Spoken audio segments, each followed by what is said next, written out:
आज का बाइबल का वचन प्रेरित चरित्र अध्याय 13 वचन 26 से 33 और आज का सुसमाचार यूहन्ना के अनुसार अध्याय 14 वचन 1 से 6।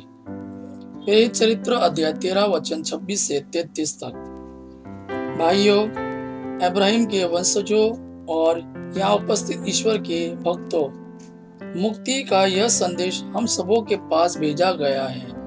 यरूशलेम के निवासियों तथा उनके शासकों ने ईसा को नहीं पहचाना। उन्हें दंडाज्ञा दिलाकर उन्होंने अनजाने ही नबियों के वे कथन पूरे कर दिए जो प्रत्येक विश्राम दिवस को पढ़कर सुनाए जाते हैं। उन्हें प्राणदंड के योग्य कोई दोष उनमें नहीं मिला। फिर भी उन्होंने पिलातुस से अनुरोध किया कि उनका वध किया जाए। उन्होंने उनके विषय में जो कुछ लिखा है वह सब पूरा करने के बाद उन्हें क्रूस के काट से उतारा और कब्र में रख दिया। ईश्वर ने उन्हें तीसरे दिन मृतकों में से पुनर्जीवित किया और वह बहुत दिनों तक उन लोगों को दर्शन देते रहे जो उनके साथ गलीलिया से यरूशलेम आए थे। अब वे ही जनता के सामने उनके साक्षी है। हम आप लोगों को यह सुसमाचार सुनाते हैं कि ईश्वर ने हमारे पूर्वजों से जो प्रतिज्ञा की थी उसे उनकी संतति के लिए अर्थात हमारे लिए पूरा किया है। उसने ईसा को पुनर्जीवित किया है, जैसे कि द्वितीय स्तोत्र में लिखा है, तुम मेरे पुत्र हो, आज मैंने तुमको उत्पन्न किया है। आज का सुसमाचार यूहन्ना के अनुसार अध्याय 14 वचन 1 से 6।